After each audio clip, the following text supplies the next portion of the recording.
Doctor Sajid जी, हमारे अभिन्न मित्र, professor Jayachandran जी, उपस्थित सभी मित्रों, सभी शिक्षक, हम सब लोग अध्यापक हैं, सब हम लोग मित्र ही हैं।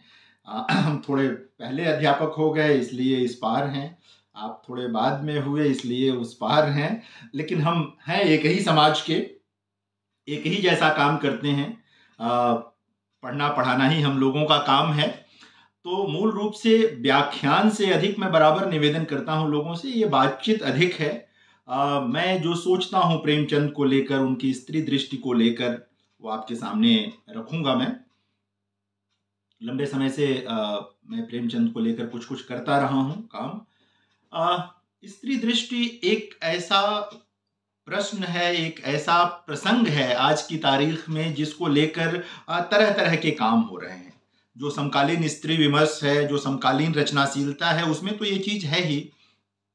यह भी हुआ है कि जो हमारे पूर्वज रचनाकार हैं, हम उनका भी मूल्यांकन कर रहे हैं, उनके भी जो गुण हैं, जो उनकी विशेषताएं हैं, उनकी चर्चा कर रहे हैं। और इसी के साथ जो चीजें उनके वहां कमियां हैं, हम उनकी भी बात कर रहे हैं। प्रेमचंद के बिना हिंदी साहित्य पर कोई बातचीत संभव नहीं है, ये हम सब जानते हैं। ये संभव ही नहीं है कि कोई प्रेमचंद को छोड़ दे और फिर सोचे कि वो कुछ कर लेगा या कर लेगी। हिंदी साहित्य में ये संभव नहीं है। इसलिए प्रेमचंद से टकराना तो पड़ता है, चाहे उनकी कोई भी दृष्टि हो, उनकी किसी भी ढंग की कहानी हो, उपन्यास हो, उसे टकराना पड़ता है। प्रेमचंद की स्त्री दृष्टि पर बात करने से पहले मित्रों, यह जानना जरूरी है कि प्रेमचंद ने स्त्रियों को लेकर जो सोचना समझना शुरू किया, उसमें उनका अपना योगदान तो था, लेकिन वो एकाएक नहीं हुआ। उसके पहले भी कुछ घटनाएं 19वीं शताब्दी में भारत में हो रही थी। सिर्फ हिंदी प्रदेश की बात मैं नहीं कर रहा हूं, पूरे भारत की बात कर रहा हूं। भारत में हो रही थी। जो बंगाल में नवजागरण पूरे देश में आया, लेकिन बंगाल के रास्ते जो नवजागरण आया, तो बंगाल में जो नवजागरण हो रहा था, वहां पर स्त्री को लेकर, स्त्रियों को लेकर जो काम हो रहा था, आप सब परिचित हैं उससे, कि पहली बार स्त्रियों के मुद्दे पर बहुत संवेदनशीलता के साथ नवजागरण काल में विचार हुआ। जब नवजागरण आया, ये वही कालखंड है जब बंगाल में स्त्री कवि सामने आई, बहुत सारी कवित्रियां जो हैं वो सामने आई। भारत के दूसरे हिस्सों में भी आई, क्योंकि बंगाल उस समय फोकस पर था, बंगाल में चीजें दिख रही थी, इसलिए उस दौर में ये ज्यादा साफ साफ दिखाई दिया। ये वही समय है जब पंजाब की तरफ काम कर रही थी कुछ स्त्रियां। खुद प्रेमचंद के अपने समय में रामेश्वरी नेहरू जैसी जो विचारक थीं, वो इलाहाबाद में काम कर रही थीं। स्त्री दर्पण जैसी पत्रिका निकल रही थी उस दौर में, गृहलक्ष्मी जैसी पत्रिका निकल रही थी उस दौर में। गृहलक्ष्मी आज वाली नहीं, आज वाली गृहलक्ष्मी तो बड़ी भिन्न किस्म की पत्रिका है। उस दौर की जो गृहलक्ष्मी थी, उसमें स्त्री चेतना के आलेख छप रहे थे। स्त्रियों को कैसे अग्रगामी बनाया जाए, कैसे आगे बढ़ने का रास्ता दिखाया जाए, इन विषयों पर लेख छप रहे थे। स्वयं भारतेंदु हरिश्चंद्र ने ढेर सारा काम किया था उस दौर में स्त्री विषय को लेकर के। एक बड़ा प्रकरण था रखमाबाई का, और वो एक तरह से बड़ा उदाहरण है पूरे भारत के लिए कि रखमाबाई ने कैसे उस दौर में बाल विवाह कर दिया गया था रखमाबाई का, और उन्होंने विवाह के तुरंत बाद विदाई नहीं हुई थी, जब हमारी तरफ उसको द्विरागमन कहते हैं, गौना कहते हैं। तो जब विदा करने का समय आया तो रखमाबाई ने पति के घर जाने से इनकार कर दिया, और उस दौर में इसको लेकर बड़ा मतलब कह सकते हैं हो हल्ला हुआ, और अंग्रेजों से लेकर के भारतीय बुद्धिजीवियों तक उस दौर में बहुमत उन लोगों का था जो लोग ये मानते थे कि रखमाबाई को अपने पति के घर चले जाना चाहिए। लेकिन रखमाबाई सहमत नहीं हुई, जीत उनकी हुई। वो विलायत गईं और वहां से डॉक्टरी पढ़ करके लौटी, और अपने पैरों पर खड़ी हुई। एक बड़ा उदाहरण 19वीं शताब्दी में रखमाबाई ने प्रस्तुत किया प्रेमचंद के आने से पहले। हिंदी में जब प्रेमचंद आते हैं, ये उसके पहले की घटना है। मुखोदयनी उपाध्याय की कविताएं बंगाल में उसके पहले की घटना है। माँ भगवती जो है वो उनकी किताब जो है वो उसके पहले की घटना है पंजाब में। तो ये सब चीजें जब हो रही थी, इस बीच में प्रेमचंद आए और प्रेमचंद एक मंत्र के साथ आए, स्वतंत्रता। एक तरह से बीज शब्द है प्रेमचंद के पूरे लेखन का, स्वतंत्रता, स्वाधीनता। जब प्रेमचंद के वहां स्वतंत्रता या स्वाधीनता जैसा शब्द आता है तो इसका एक मतलब तो है कि अंग्रेजों से स्वाधीनता, औपनिवेशिक सत्ता से स्वाधीनता, लेकिन यही मतलब नहीं है। प्रेमचंद के वहां स्वाधीनता का मतलब, स्वतंत्रता का मतलब उस दौर में था जमींदारी व्यवस्था से स्वतंत्रता, किसानों की जमींदारी व्यवस्था से स्वतंत्रता, स्त्रियों की पितृसत्ता से स्वतंत्रता, पेट्रियार्की, स्त्रियों की पितृसत्ता से स्वतंत्रता, मजदूरों की पूंजी, जो नया नया पूंजीवाद आना शुरू हुआ था रंगभूमि में, बहुत जिसको बहुत विस्तार से प्रेमचंद चित्रित करते हैं और उस पर बात करते हैं, उस पूंजीवाद से मजदूरों की सुरक्षा कैसे की जाए और श्रम का अवमूल्यन न हो पाए, यह भी प्रेमचंद की स्वतंत्रता के केंद्र में है कि कैसे स्वाधीनता से ये चीज जुड़ेगी। और जो मैंने कहा कि औपनिवेशिक सत्ता से स्वाधीनता तो सर्वोपरि थी कि भारत स्वाधीन हो, हमारा देश स्वाधीन हो, यानी कि प्रेमचंद के वहां स्वाधीनता का आशय एक साथ जहां कहीं भी गुलामी है उससे स्वाधीनता। दूसरी चीज प्रेमचंद ने जो की, जो स्त्री दृष्टि के संदर्भ में बहुत महत्वपूर्ण है, कि प्रेमचंद के जितने महत्वपूर्ण स्त्री पात्र हैं वो सब सोचने समझने वाले स्त्री पात्र हैं। उनकी स्त्रियां सोचती हैं और बोलती हैं। और मित्रों, जिस दिन कोई सोचना और बोलना शुरू कर देता है उस दिन वह गुलामी की जंजीर को झिटक देता है। गुलाम की पहचान है कि वह सोच नहीं सकता, और अगर सोच भी ले तो बोल तो कतई नहीं सकता। जिस दिन सोचना और बोलना साथ साथ शुरू हो जाता है, समझिए कि गुलामी की जंजीरों को आप तोड़ना शुरू कर देते हैं। तो प्रेमचंद की जो सबसे बड़ी विशेषता है कि प्रेमचंद की जो प्रतिनिधि स्त्री पात्र हैं वो सब सोचने और बोलने वाले पात्र हैं। और भिन्न ढंग से अभी मैं क्रमशः आपके सामने कुछ उदाहरण के साथ भी बात करूंगा। ये मैं थियराइज कर रहा हूं, चीजों को आपके सामने रख रहा हूं कि प्रेमचंद की स्त्री दृष्टि को कैसे देखें, किस तरह से इनको समझने की जरूरत है। प्रेमचंद हिंदी के पहले लेखक हैं जिन्होंने यह महसूस किया कि संपत्ति पर स्त्री का अधिकार ही नहीं है। पहले वो पिता के साथ है, फिर पति के साथ है, पति नहीं रह गए तो वह पुत्रों के साथ है, अगर पुत्र नहीं है तो जो उनके पति के परिवार के लोग हैं वह उन पर आश्रित। प्रेमचंद हिंदी के पहले लेखक हैं मित्रों जिन्होंने कहा कि पति की संपत्ति में पत्नी का अधिकार होना चाहिए। यह सुनिश्चित होना जरूरी है कि पति की संपत्ति में पत्नी का अधिकार हो। सोचिए, सिर्फ किस्सागो नहीं थे प्रेमचंद, और प्रेमचंद इसके लिए दो काम कर रहे थे। एक तरफ तो वो निबंध लिख रहे थे, अभी मैं उद्धरण के साथ बताऊंगा आपको कि कहां छप रहा था वो निबंध। दूसरी तरफ गबन जैसा उपन्यास लिख रहे थे जहां पर सरला रतन नाम का चरित्र तैयार करते हैं वो, और सरला रतन भी यही बात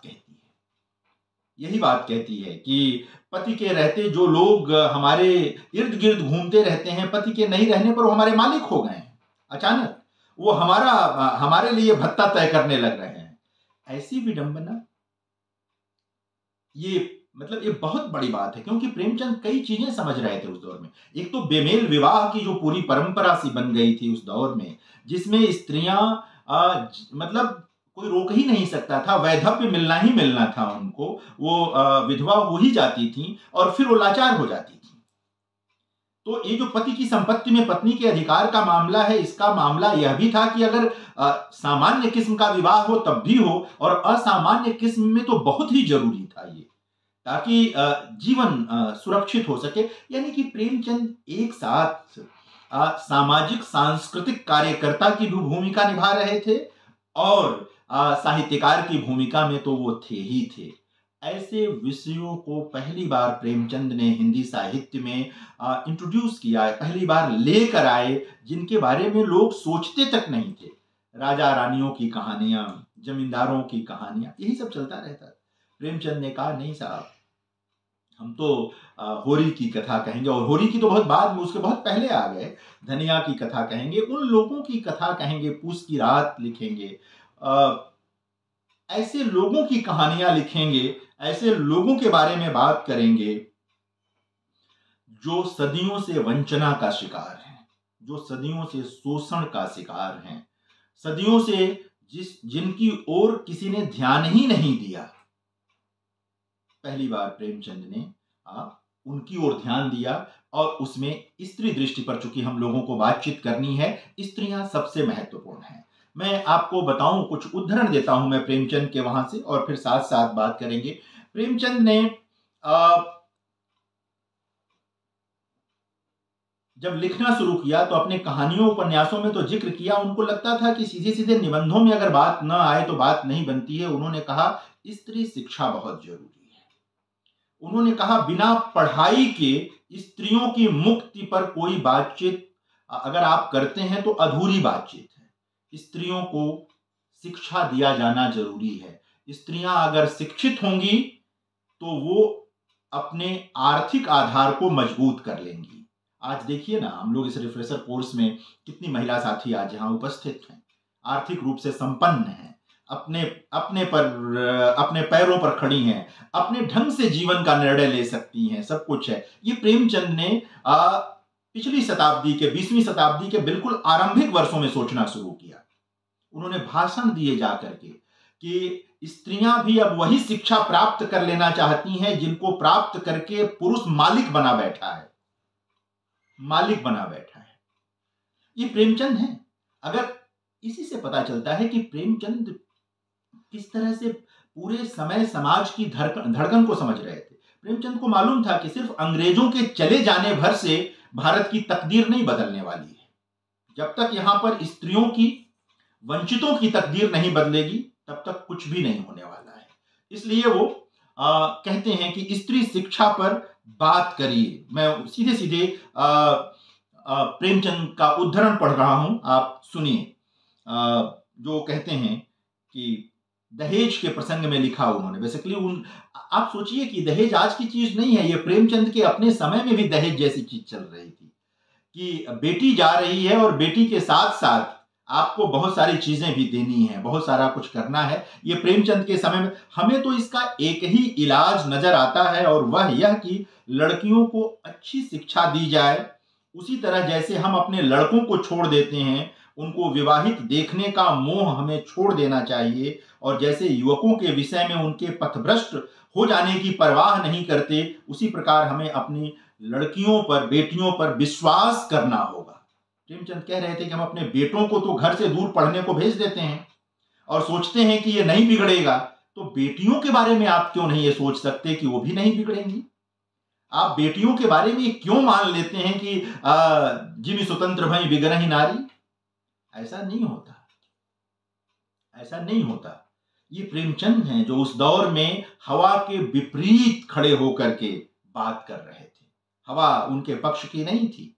हवा तो वही थी कि स्त्रियों को मतलब थोड़ी बहुत चीजें दे दो, बहुत नहीं चलेगी। प्रेमचंद ने कहा कि ये कम से कम वाली बात नहीं चलने वाली है, मुकम्मल चाहिए। और आजादी तो तभी होती है जब हर तरह की आजादी हो आपके पास, सोचने समझने और अपनी शर्तों पर जीवन जीने की आजादी। ये हिंदी में पहले हैं प्रेमचंद जिन्होंने स्त्रियों के संदर्भ में ये किया, निबंधों में भी और कथा साहित्य में भी। इसलिए प्रेमचंद को मैं बहुत महत्वपूर्ण मानता हूं। अगर सिर्फ वो किस्सा कहानी लिख देते तो भी मैं महत्वपूर्ण मानता, लेकिन तब लगता कि चलिए कहानी में चीज आ गई। लेकिन जब कोई आदमी निबंध लिखने लगे, संपादकीय लिखने लगे, तो समझिए कि वो समय को बदलने के लिए तड़प रहा है। वो समय को बदलने के लिए, समाज को बदलने के लिए गहरी बेचैनी महसूस कर रहा है। तो प्रेमचंद ऐसे थे। और दहेज की तो लगातार प्रेमचंद ने निंदा की है। देखिए, वह दहेज है जिसके नाते सेवा सदन घटित होता है। सेवा सदन उपन्यास अगर दहेज का मामला नहीं होता तो सुमन को उस रास्ते नहीं जाना पड़ता, बेमेल विवाह नहीं होता, तमाम तरह की चीजें हैं। वह दहेज है जिसमें निर्मला जो है वो बेमेल विवाह का शिकार होती है और पूरा जीवन नारकीय हो जाता है। जब बेमेल विवाह होगा तो अविश्वास रहेगा ही रहेगा पति पत्नी के बीच में, उसको कोई रोक नहीं सकता है, रोक नहीं सकता कोई। पत्नी के मन में कुछ नहीं आएगा, लेकिन पति, जैसा कि निर्मला में होता है, तोताराम जो है वो मुक्त नहीं हो पाते। यहां तक कि उनका ही बेटा है, उसका हमउम्र है निर्मला का, लेकिन वो उसको लेकर के भी संदेह में आ जाते हैं। कितने नाजुक मतलब बिंदु पर प्रेमचंद ने हाथ रखा है, समझना चाहिए। यहां हाथ रख के प्रेमचंद ये कहना चाहते थे कि भाई, ये बेटियों का जीवन बर्बाद मत करो, ये इस तरह नष्ट मत करो। होरी जो है वह गोदान उपन्यास के अंत की तरफ जब जाएंगे तो होरी को लगता है कि वह चौराहे पर खड़ा है और लोग उस पर थूक रहे हैं, क्योंकि उसने अपनी बेटियों का बेमेल विवाह किया है। वो कलप रहा है भीतर से। यह वही कालखंड है जब निराला सरोज स्मृति विषाद की शोक गीत लिखते हैं और उसमें अपनी पुत्री पर बात करते हुए वो कहते हैं कि धन्य मैं पिता निरर्थक, तेरे हित कुछ कर न सका, जाना तो बस अर्थागम उपाय, पर रहा सदा संकुचित कार्य। उनको भी लगता है कि बेटी के साथ न्याय नहीं हुआ, हालांकि वो बेमेल विवाह का मामला नहीं है वहां, लेकिन उस पूरे कालखंड में स्त्री चिंता केंद्र में है। 1935 की कविता है, गोदान भी उसी समय लिखा जा रहा है। गोदान बड़ा उपन्यास इसीलिए है कि उसमें कई विषय एक साथ, कई उपकथाएं हैं, एक कथा उसके भीतर कई उपकथाएं चलती हैं, इसलिए महत्वपूर्ण है। अभी मैं आऊंगा स्त्री दृष्टि पर बात करने के लिए, मालती के प्रसंग के लिए भी मैं अभी आऊंगा गोदान की तरफ। उसके पहले मैं कुछ और बातें, आप कभी मौका मिले अगर आप लोगों को तो प्रेमचंद के जो स्त्री विषयक निबंध हैं उनको जरूर पढ़िए। आप देखेंगे कि किस तरह प्रेमचंद कई किताबों में अब उपलब्ध है, विविध प्रसंग में ये सारे निबंध उपलब्ध हैं। अन्य कई लोगों ने भी संकलित किया है।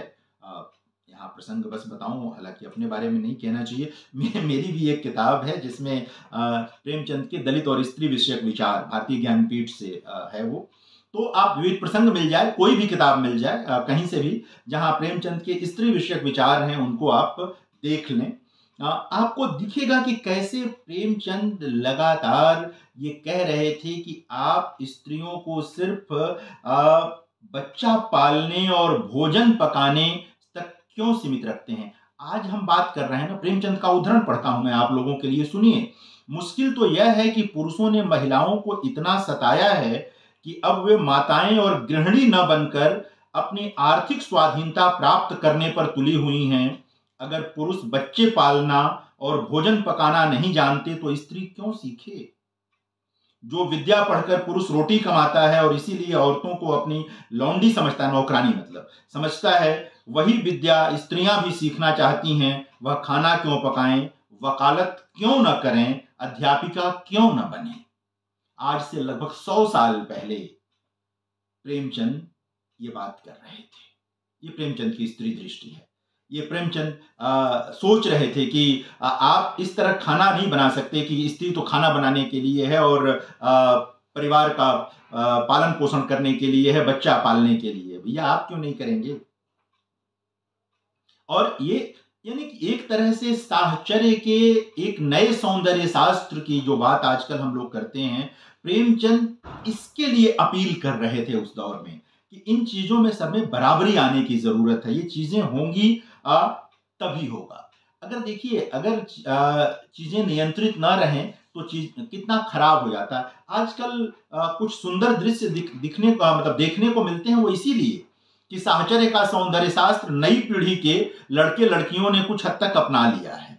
वहां पर कुछ चीजें ऐसी हैं जहां पर एक सामंजस्य दिखता है। हालांकि प्रेमचंद जिस तरह का परिवर्तन चाहते थे वैसा परिवर्तन तो अभी तक नहीं आ पाया है।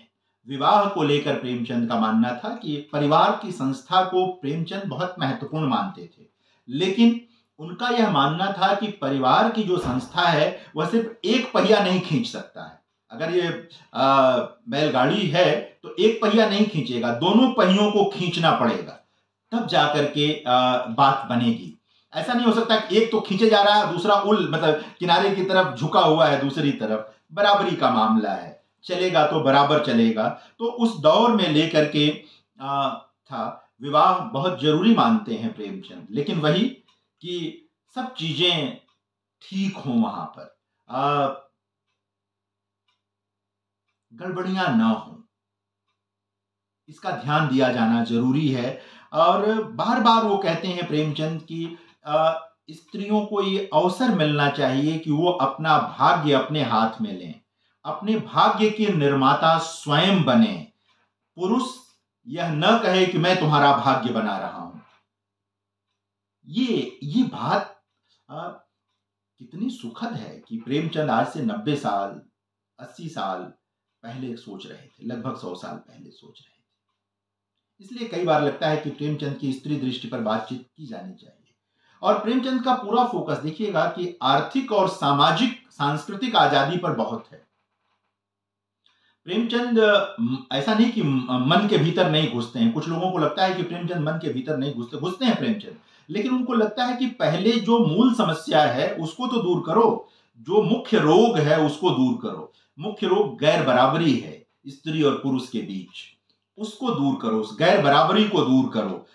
जो मैं आप लोगों से कह रहा था कि विवाह संस्था के बहुत समर्थक हैं, लेकिन प्रेमचंद ने उस दौर में कहा कि ऐसा तो नहीं हो सकता कि पुरुष अच्छा, प्रेमचंद के समय में पुरुषों के पास हिंदू समाज में भी एक से अधिक विवाह करने का अधिकार था, वो एक से अधिक विवाह करते थे। सोचिए कि प्रेमचंद सिर्फ किस्सागो होते तो क्यों इस ओर जाते। प्रेमचंद को लगा कि नहीं, ये तो ठीक नहीं है।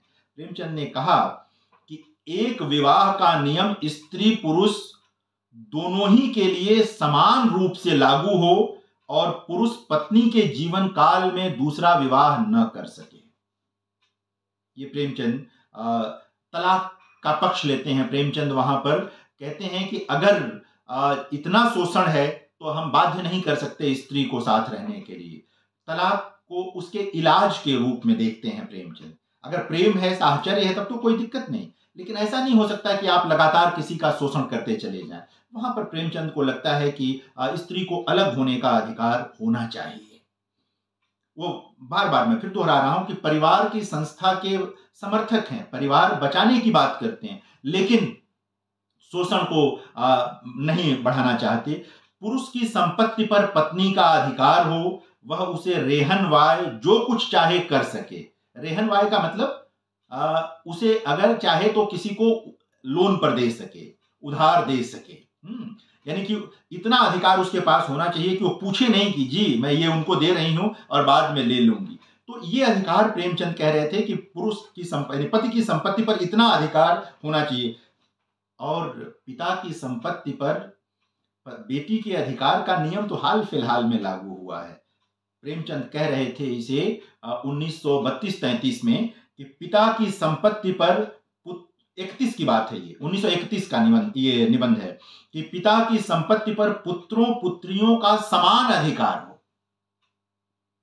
ये स्त्री दृष्टि है प्रेमचंद की।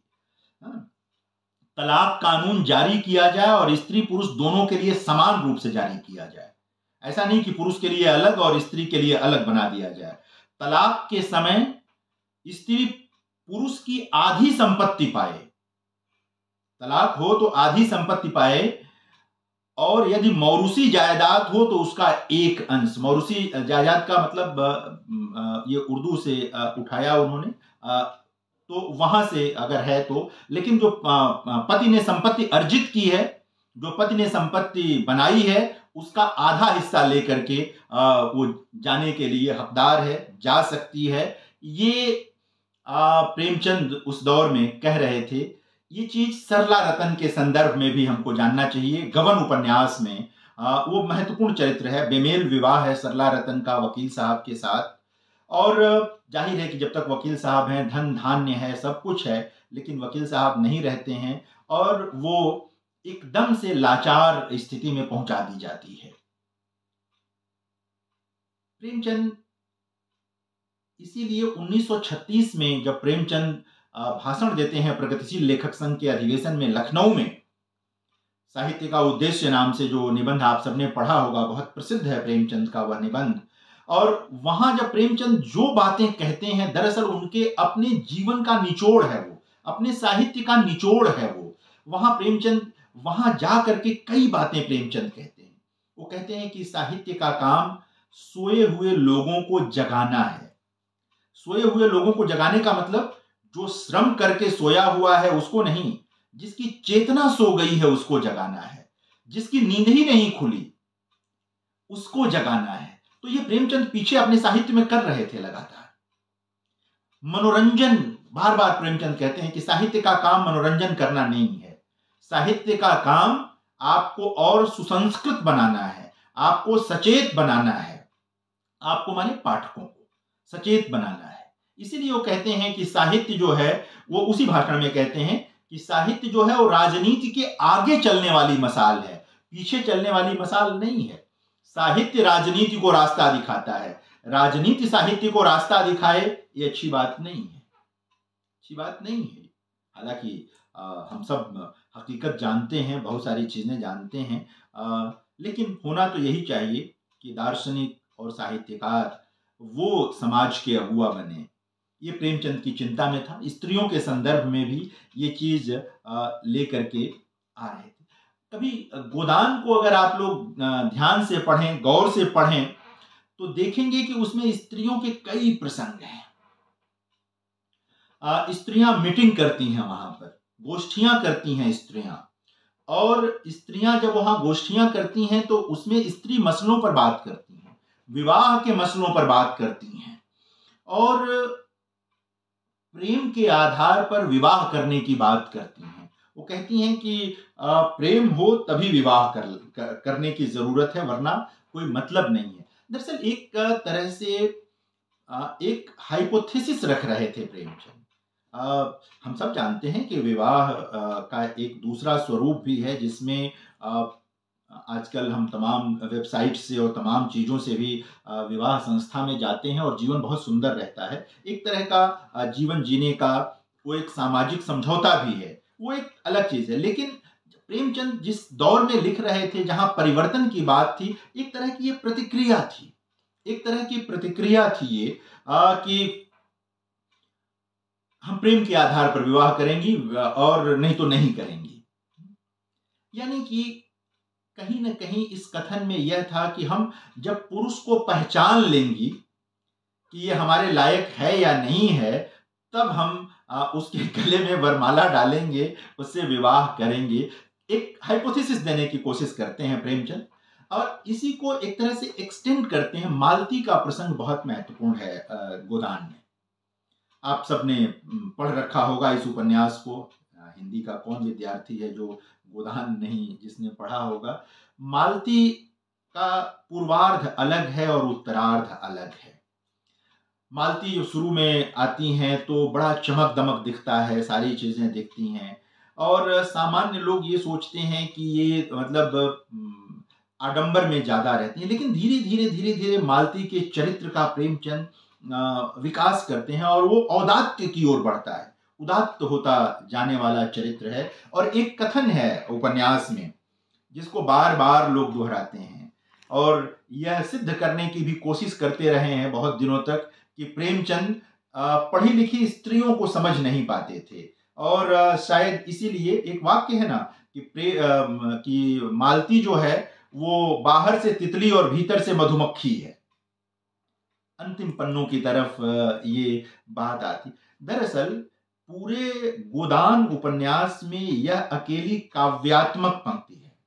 इसको डिकोड करने की जरूरत है, इसको खोलने की जरूरत है। मधुमक्खी का स्वभाव क्या होता है?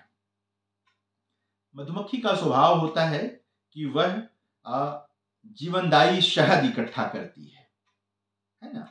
जीवनदायी शहद इकट्ठा करती है। शहद हम लोग जानते हैं कि औषधि का काम करता है। वो मिठास तो होती ही है, औषधि का काम करता है। और तितली का जो विशेषता है वो क्या है? तितली सौंदर्य का प्रतीक है और स्वतंत्रता का प्रतीक है। अपनी शर्तों पर वो जहां जाना चाहती है वो जाती है, जिस पौधे पर बैठना चाहे बैठती है। तो एक तरह से जो स्त्री का नैसर्गिक रूप है सुंदरता का, वह तितली से पूरा होता है।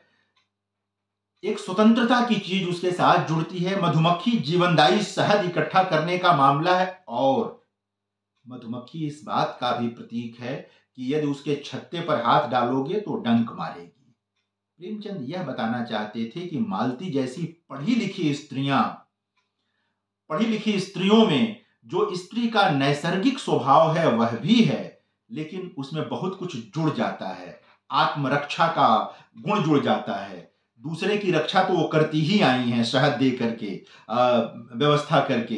तो प्रेमचंद कहते हैं कि स्त्रियां अगर पढ़ लिख लेंगी तो वो मालती की तरह सक्षम हो जाएंगी। वो समाज को दिशा दे पाएंगी और अपनी भी रक्षा कर लेंगी। फिर उनको किसी पुरुष की जरूरत नहीं होगी रक्षा के लिए।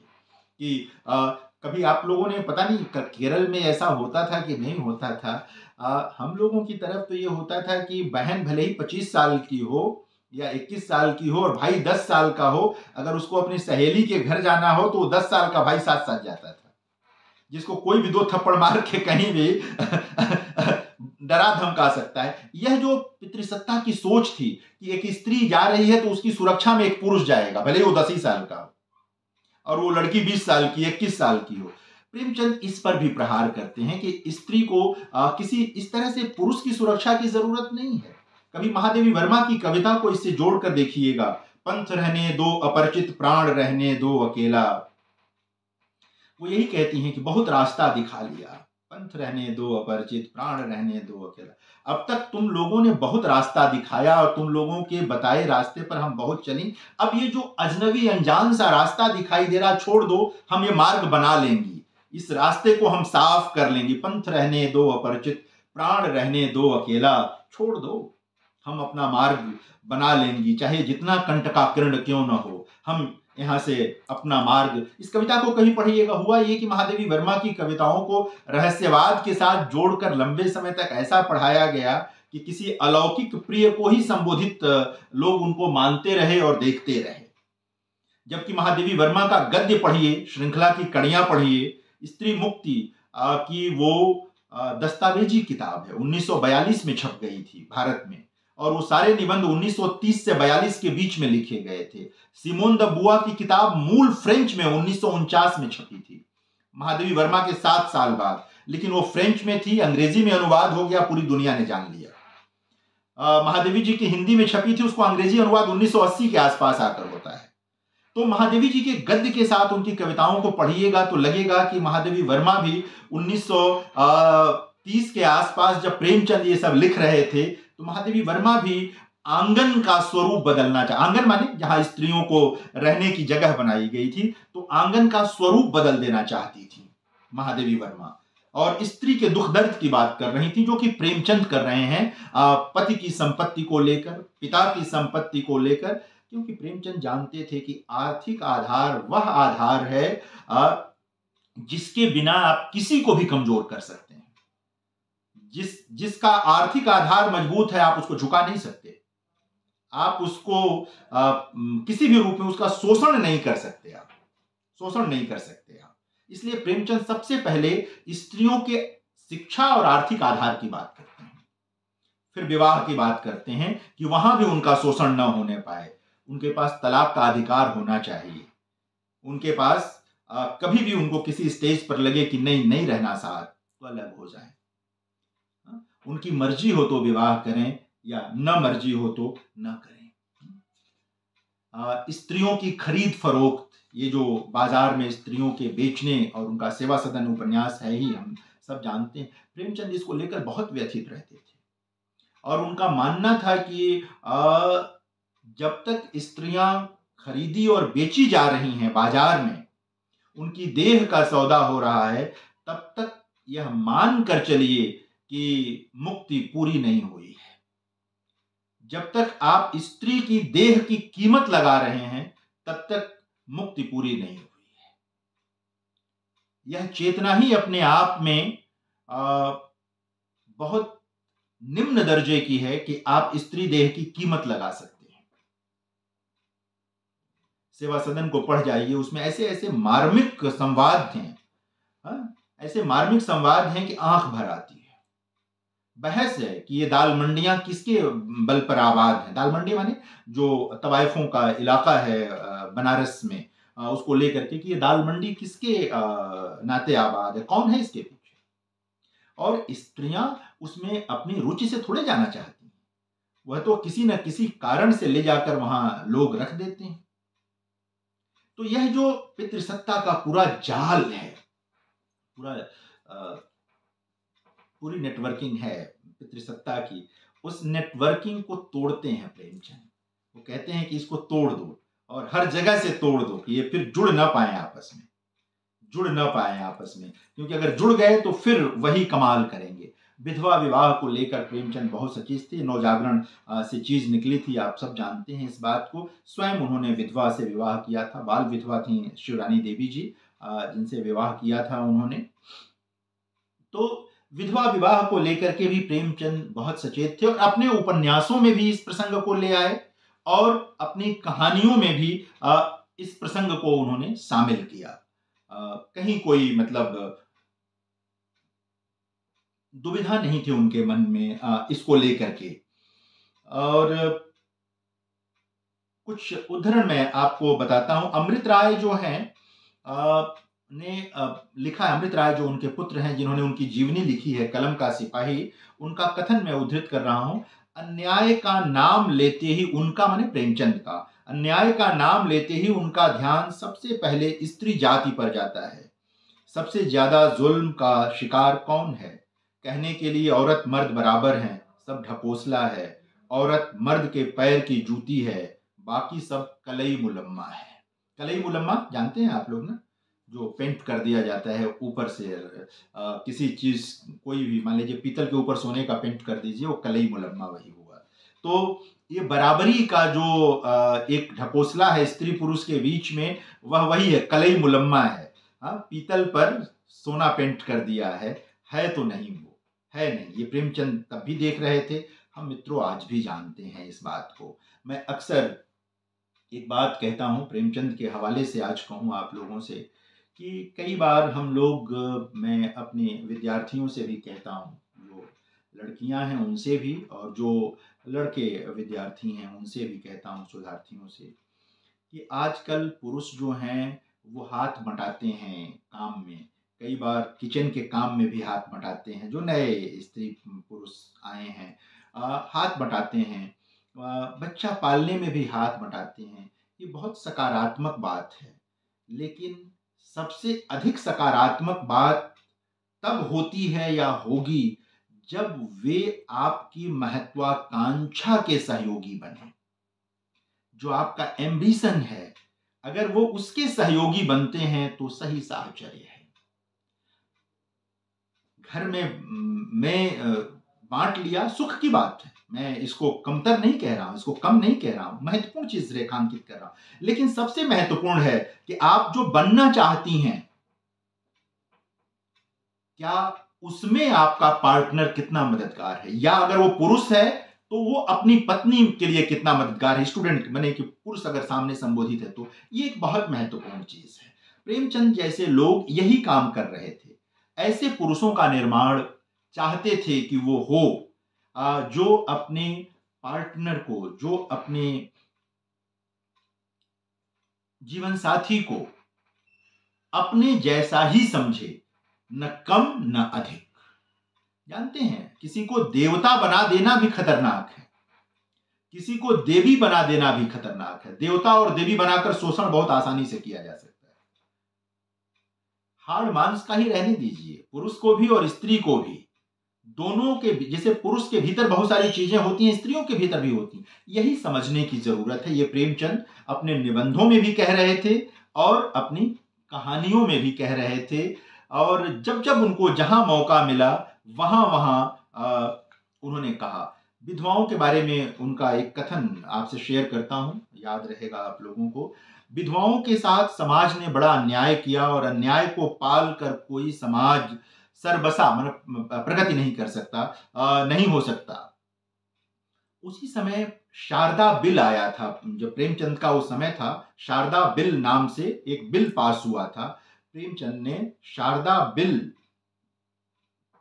का समर्थन करने की अपील की अपना निबंध लिख करके, क्योंकि यह एक ऐसा बिल था जिससे विधवाओं के जीवन में आमूल चूल परिवर्तन हो सकता था।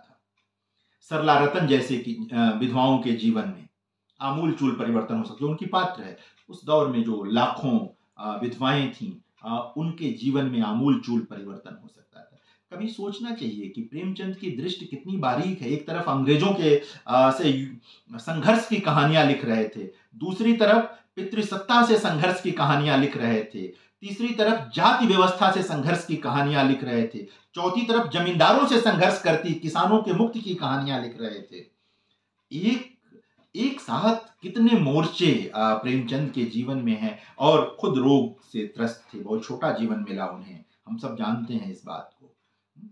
प्रेमचंद उस दौर में सिनेमा में लिखने के लिए गए और बड़ा पैसा मिल रहा था, लेकिन प्रेमचंद का मन नहीं लगा। उनको लगा कि वो जो लिखना चाहते हैं इस महादेश के लिए, इस समाज के लिए, वो सिनेमा में रहकर लिखना संभव नहीं होगा, और वो सारा लाभ लोभ छोड़कर लौट आए।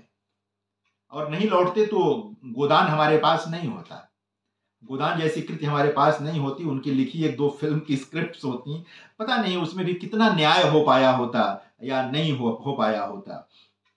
ये कुछ चीजें जो हैं, प्रेमचंद कई जगहों पर ये बात करते हैं। मैं कुछ उदाहरण आप लोगों के सामने और रखना चाहता था। तालाब की समस्या पर बात है। एक चीज और भी मैं एक प्रसंग आप लोगों से शेयर करूं कि मुन्नी का एक प्रसंग है कर्मभूमि में। कर्मभूमि उपन्यास पढ़ा है आप लोगों ने, जरूर पढ़ा होगा। आजादी की लड़ाई पर केंद्रित मुकम्मल उपन्यास प्रेमचंद का अकेला कर्मभूमि है, जो पूरी तरह स्वाधीनता आंदोलन पर केंद्रित उपन्यास है। उसमें जो मतलब नायक की जो पत्नी है अमरकांत की, वो और उसकी बहन नैना, सुखदा और नैना, सुखदा है पत्नी अमरकांत की और नैना, उनके बीच स्त्री पुरुष संबंधों को लेकर एक लंबी जिरह है, एक लंबी बातचीत है। कभी जरूर पढ़ना चाहिए उसको, इससे पता चलेगा कि प्रेमचंद क्या क्या सोचते हैं। उसमें एक मुन्नी नाम का चरित्र है जिसके साथ अंग्रेज सिपाही बलात्कार कर देते हैं, और वह सोचती है कि अब वो पति के पास क्या करने को जाएगी। वही जो सदियों की सोच स्त्रियों के दिमाग में बिठा दी गई कि देह की पवित्रता ही अंतिम पवित्रता है। एक तरह से वो परेशान है प्रेमचंद उसको, फिर वो लेकिन वो अपना मतलब एक तरह से अपने को समाप्त करना चाहती है। प्रसंग बदलता है, बचती है, फिर वो दलित बस्ती में जाती है, काम करती है। बहुत सारा प्रकरण है अमरकांत के साथ, उसका थोड़ा लगाव का भी प्रसंग आता है। ये मैं उस ओर नहीं जाना चाहता। मुन्नी का प्रसंग लेकर के प्रेमचंद सिर्फ इसलिए आए थे कि अंग्रेज उस दौर में पूरी दुनिया में यह प्रचारित करते थे कि भारतीय जो हैं वो बहुत बर्बर किस्म के हैं, और अंग्रेज स्त्रियों पर ये गलत निगाह रखते हैं, और जब भी मौका मिलता है वो उनके साथ ज्यादती करते हैं। ये इस तरह का प्रचार उस पूरे दौर में अंग्रेज पूरी दुनिया में कर रहे थे भारतीयों को लेकर। मुन्नी का प्रसंग इसके प्रत्याख्यान के रूप में, इसके क्रिटिक के रूप में प्रेमचंद लेकर आए कि भारतीय ऐसा नहीं करते हैं। भारतीय तो ठीक है कि उनके भीतर जो पितृसत्ता के दोष हैं वो सब हैं, लेकिन ये वाला काम जो है ये तो अंग्रेज ज्यादा कर रहे थे भारतीय स्त्रियों के साथ। तो मुन्नी का प्रसंग इस दृष्टि से भी लेकर के वहां वो आए थे। लेकिन यह उपन्यास, वहां पर एक और भी चरित्र है, एक मुस्लिम चरित्र भी है इस उपन्यास में, उसको भी देखने की जरूरत है। और कई मतलब जो स्त्री चरित्र हैं वहां पर उनका अलग अलग ढंग से प्रेमचंद ने उनको रखा है, और हर जगह प्रेमचंद की स्त्री दृष्टि बहुत साफ आती है। कहीं वो दुविधा में नहीं दिखाई देते कि स्त्री को ये मिल जाएगा तो चीज बिगड़ जाएगी। हर जगह उनको लगता है कि स्त्री को वह सब मिलना चाहिए जो पुरुष को मिला हुआ है, या पुरुष जो पाना चाहता है वो स्त्री भी पा सकती है। पर देखिए, दो जैविक संरचना हो जाने से इतना अंतर नहीं आ जाएगा कि आपको तो यह चीज चाहिए और उनको यह चीज चाहिए। बायोलॉजिकल अंतर ही तो है, और क्या है, इसके अलावा तो और कोई अंतर नहीं है। उनके पास भी दिमाग है, उनके पास भी हाथ है, सब कुछ सोचना समझना सब कुछ है, बायोलॉजिकल अंतर है। तो बायोलॉजिकल अंतर ऐसा नहीं हो सकता कि आप उसको शोषित कर दें, आप उसको मतलब अपने अधीन कर लें। प्रेमचंद ने अपने पूरे लेखन में ये काम किया, पूरे लेखन में काम किया। हर जगह आपको एक भी कहानी प्रेमचंद की ऐसी नहीं मिलेगी जहां पर वो पितृसत्ता के पक्ष में खड़े आपको दिखाई दे, जहां लगे कि नहीं, ये पुरुषवादी मानसिकता प्रेमचंद की दिखाई दे रही है। ऐसा कहीं नहीं दिखेगा आपको। और लोग तो आजादी के बाद तक विधवा विवाह को लेकर के बहुत संकोच करते रहे। उस दौर में ये लिखा इन्होंने, प्रतिज्ञा नाम के अपने उपन्यास में भी बाकायदा जो है चरित्र विकसित किया उन्होंने, विधवा विवाह का प्रसंग लेकर के आए। और जो निबंध लिखा उन्होंने, उसमें लिखा कि विधवा स्त्री को पुनर्विवाह का उतना ही अधिकार है जितना पुरुष को। विधुर जितने पुरुष होते थे जिनकी पत्नियां मर जाती थी वो तुरंत विवाह कर लेते थे। प्रेमचंद ने कहा अगर वह कर सकता है तो स्त्री क्यों नहीं कर सकती भाई। तो विधवा स्त्री को पुनर्विवाह का उतना ही अधिकार है जितना पुरुष को। स्वेच्छा से वैधव्य हिंदू समाज का अमूल्य वरदान है, परंतु ऊपर से लादा हुआ वैधव्य अभिशाप है। देखिए, जब ये प्रेमचंद वरदान वगैरह की भाषा कहते हैं तो इसको ये ना समझा जाए कि वो इसे महिमा मंडित कर रहे हैं। उनका सिर्फ ये कहना है कि यदि कोई स्त्री अपने पति के न रहने के बाद उसके प्रेम में, उसकी स्मृति में रहना चाहती है, ये उसका अपना निर्णय है, तो बात अलग है। लेकिन आप जबरन उसको न रखिए कि तुमको इसी रूप में रहना है। ये बड़ी बात है। कह रहे हैं कि कोई स्वयं नहीं करना चाहता, कोई विवाह ही नहीं करना चाहता, न करे। कोई विधवा होने के बाद विवाह नहीं करना चाहता, वो पति की स्मृति में रहना चाहता। ऐसे पुरुष भी हुए हैं जो पत्नी की स्मृति में जीवन जिन्होंने व्यतीत कर लिया अपने साथी की। तो कह रहे हैं ये अलग बात है, लेकिन आप जबरन मालिक बन करके कि नहीं साहब आपको तो ऐसा ही जीवन जीना पड़ेगा, इस प्रेमचंद कहते हैं कि ये ठीक बात नहीं है, ये उचित नहीं है, ये समझने की जरूरत है। तो कहते हैं कि मुझे विश्वास है कि हिंदू विधवाएं जनमत के भय से मुक्त हों तो वे बिना हिचक पुनर्विवाह कर लेंगी। वो कह रहे थे कि दरअसल जो एक सामाजिक लबादा हमने उड़ा दिया है, अगर वो सामाजिक लबादा न उड़ाएं, उनके मन पर दबाव न डालें, तो अधिकतर जो विधवाएं हैं जो असमय विधवा हो गई हैं, वो विवाह करने का निर्णय ले लेंगी और विवाह कर लेंगी और उनका जीवन सुंदर हो जाएगा, व्यवस्थित हो जाएगा। ये सब प्रेमचंद सोच रहे थे। ये उनकी स्त्री दृष्टि का कमाल है।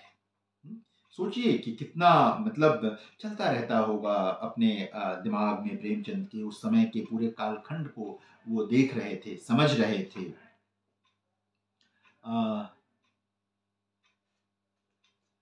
एक बात और कही प्रेमचंद ने जिस पर विचार करना चाहिए। होता ये था उस दौर में कि कई बार 5 साल 7 साल 8 साल 9 साल की लड़कियों की शादी कर दी जाती थी और वो पति के घर जा भी नहीं पाती थी, यानी कि विदाई नहीं हुई होती थी। इस बीच पति नहीं रहता था, यानी वो विधवा घोषित कर दी जाती थी और फिर उनको जीवन भर के लिए या तो कहीं भेज दिया जाता था विधवाश्रम में, या मतलब उनको एक कहेंगे कि बहुत ही खराब किस्म का जीवन व्यतीत करना पड़ता था। प्रेमचंद ने उस दौर में निबंध लिखा और कहा कि मेरा विश्वास है कि जो लड़की 10-15 साल की अवस्था में अपनी सम्मति दिए बिना ब्याही गई हो और जो कभी अपने पति के साथ न रही हो और एकाएक विधवा घोषित कर दी जाए तो वह विधवा नहीं है। जिससे राय भी नहीं ली गई कि तुम्हारी शादी हो रही है, जो कभी पति के साथ 2 घंटे भी नहीं रही, पति नहीं रहा और आप कहते हैं कि अब उसके नाम पर पूरा जीवन तुम व्यतीत कर लो, यह वैधव्य नहीं है। एक तरह से थियराइज कर रहे थे प्रेमचंद। बड़ा कलेजा चाहिए होगा इसके लिए, आसान नहीं था उस दौर में इसको कह करके। प्रेमचंद के विरुद्ध निबंध लिखे गए उस दौर में। आज आप लोगों को बताऊं, प्रेमचंद ने जो दलितों के पक्ष में, स्त्रियों के पक्ष में लेख लिखे, उस दौर की बड़ी पत्रिकाओं, यानी जिस सरस्वती में स्वयं प्रेमचंद छपते थे, उसी सरस्वती में प्रेमचंद के खिलाफ निबंध लिखे गए। ज्योति प्रसाद निर्मल जैसे लोगों ने निबंध लिखा और कहा कि ये प्रेमचंद जो है हिंदू समाज को भड़का रहे हैं, जबकि प्रेमचंद हिंदू समाज को या भारतीय समाज को दरअसल और मजबूत बनाना चाहते थे। जो और कमियां थीं उनको दूर करना चाहते थे। एक बात का कम जिक्र करते हैं लोग कि प्रेमचंद विवेकानंद से बहुत गहरे प्रभावित थे। विवेकानंद के कुछ ही पक्षों को सामने रखा गया है और उन्हीं पर चर्चा होती है। विवेकानंद के बहुत सारे पक्ष, तो विवेकानंद से गहरे प्रभावित थे प्रेमचंद, और इन तमाम मुद्दों पर भी वो विवेकानंद को देखते हैं और समझते हैं।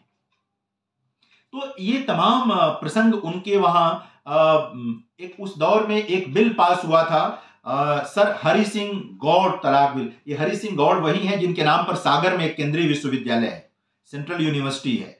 तो ये सर हरि सिंह गौड़ जो थे, इन्होंने एक तलाक बिल प्रस्तुत किया था और उसका बहुत तीक्ष्ण विवेचन किया प्रेमचंद ने अपने निबंध में, और कहा कि स्त्री में रूप न हो, वह फूहड़ हो, उसके संतान न होती हो, या किसी कारणवश उससे असंतुष्ट हो, तो उसके लिए रास्ता साफ है, लेकिन पुरुषों में कितनी ही बुराइयां हो, स्त्री के लिए कहीं शरण नहीं है। यानी कि पुरुष तो यह कह के कि मेरी स्त्री ऐसी है, पल्ला झाड़ लेता है, उसको छोड़ देता है, लेकिन स्त्री ये बात नहीं कह पाती है अपने पुरुष के लिए।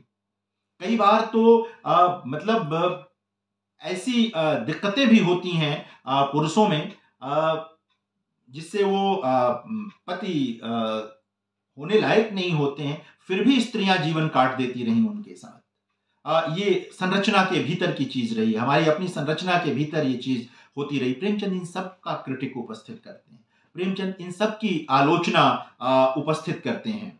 जो नैना सुखदा का प्रसंग तो आप लोग अवश्य ही एक बार देख लें, उसको जान लें, क्योंकि वो अच्छा लगेगा आप लोगों को। जो कर्मभूमि उपन्यास है, अच्छा लगेगा आप लोगों को कि कई तरह से रहेगा।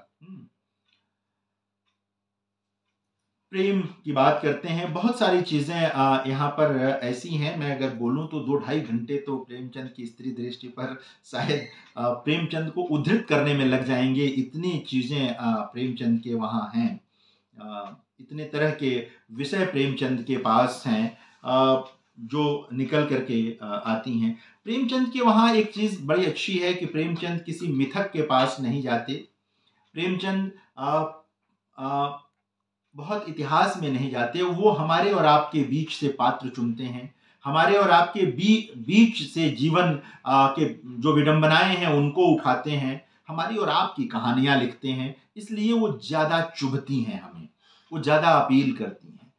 कभी इस पर विचार करना चाहिए कि प्रेमचंद 1936 में चले गए थे, नहीं रहे थे, आज हम 2022 में हैं, प्रेमचंद की लोकप्रियता बढ़ती गई है, प्रेमचंद की लोकप्रियता कम नहीं हुई है। प्रेमचंद के समय की हिंदी और आज की हिंदी बदल गई है, बावजूद इसके प्रेमचंद की हिंदी लोग पढ़ रहे हैं।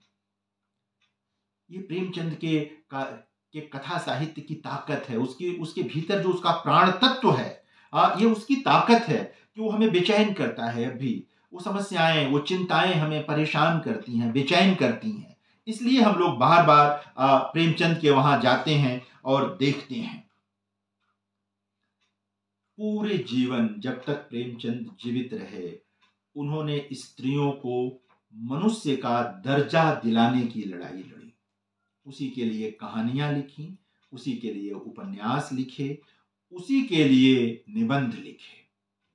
उनका मानना था कि जब तक आधी आबादी प्रसन्न नहीं होगी, तब तक प्रसन्नता का जो व्याकरण है वो पूरा नहीं होगा। प्रसन्नता का अगर कोई व्याकरण बनता है, उसका कोई ग्रामर बनता है, तो वो तभी मुकम्मल होगा जब आधी आबादी भी प्रसन्न होगी, जब आधी आबादी को भी लगेगा कि